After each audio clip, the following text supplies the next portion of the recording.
everyone, this is a TEL 410 Introduction to Peirce. This is one part of a series of videos that support second language teaching and learning. Here we introduce Peirce in a simple way to meet the needs of our course.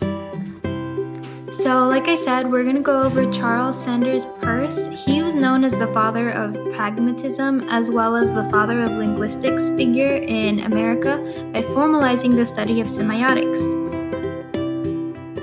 Peirce believed that language is about meaning. He was against Cartesian dualism, and he believed that meaning goes beyond the simple dichotomy of signifier and signified. If you've already watched the Saussure video, then you know this means Peirce and Saussure probably didn't see eye to eye. So his theory consists of three categories for understanding meaning, which he labeled firstness, secondness, and thirdness. Firstness has to do with making contact with a sign or getting a general feeling or sense of what something is or the possibility of what something is. Secondness has to do with how you build your interaction with your firstness situations. It basically means you react or interact with the sign. Thirdness has to do with reflection and abstract representation and thinking. So after having a firstness and secondness situation, or even during those events, we can also interpret, reflect, and make predictions for the future. It's a much deeper level of meaning making than just figuring out the sign. Everything about firstness, secondness, and thirdness is a little difficult to understand at first, and it can really be best explained through a hypothetical scenario of someone walking down the street and seeing a dog. So in this scenario, firstness is walking down the street and seeing a dog from a distance. You see it and you acknowledge that it's a dog. You might even think of the word dog in English, but you don't interact with it or build any relationship with it. So secondness would be walking up to the dog and getting closer, and then maybe he tries to bite you and he scares you. Now you have had some kind of interaction with it as you kick your leg out or jump away and yell at it. Now you have some kind of experience. Thirdness can happen either after or during the interaction. It's when you start reflecting on the event, what happened or what's happening. You might think of where to go for safety right away or what you will do next time you see the dog. You might even wonder what it looks like to a stranger or what you would do next time. So in Peirce's terms, you now understand the representamen or signifier. You now know that it really is a dog. Now that you've had the experience, there's no question about it.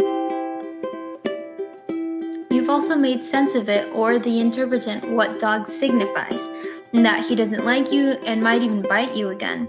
Then you create conclusions, reflections, and meanings of what the situation stands for or what it means to you.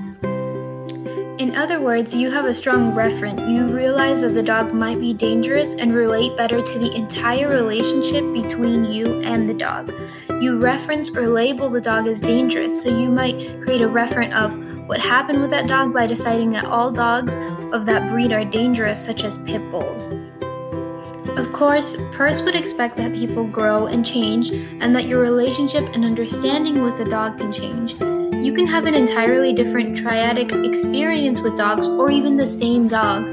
Maybe you can bring it some food next time. Peirce's work has been incorporated in education, especially through John Dewey.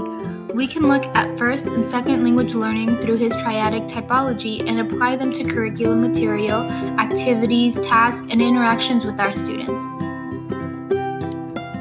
So it is possible to reflect and ask ourselves if during any activity or material like worksheets, does this allow our second language learners /ELs to have a firstness, secondness, and thirdness relationship with the language and learning? We might ask other questions like, are they only making contact with the new words, more like a Saussure signifier and signified? Or are we allowing them to create interpretations and reference with their new lingual culture? This is very different than what we might find in a language app that focuses more on memorization and repetition without a lot of concern for making sense with the language in your own personal life. Many practices in school follow a similar pattern because the curriculum was built for English-dominant speakers. The education system usually takes the context for granted and even creates nonsensical practices that really mess up second language knowing. For our ELs, they don't come with the same background knowledge of those words, so just the usual word walls or worksheets in schools don't provide enough. They don't provide Peirce's focus on meaning making for our second language learners. In this way, we might continue to keep the gap between our dominant English students and our immigrants, refugees, and other language minorities. They end up in lower tracked courses, have lower motivation, and end up with higher dropout rates. We need teachers more focused on translanguaging principles where both languages are used together to support ways of learning, where teachers increase the authentic way language is taught, including respect for minorities' language background experiences. Then we can better understand students through their firstness, secondness, and thirdness relationships with new vocabulary and concepts.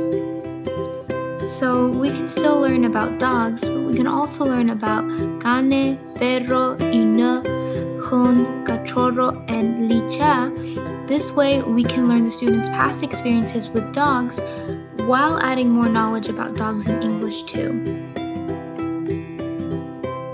In fact, we might even find out that while we introduce them to our popular Charlie Brown Snoopy, they might know everything about our even more popular Snoop Dogg.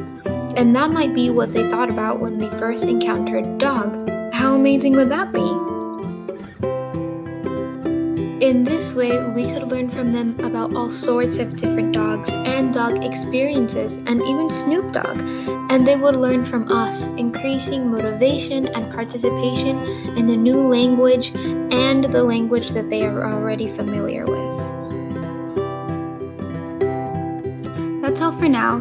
Be sure to check out our Saussure and Vygotsky videos to learn more.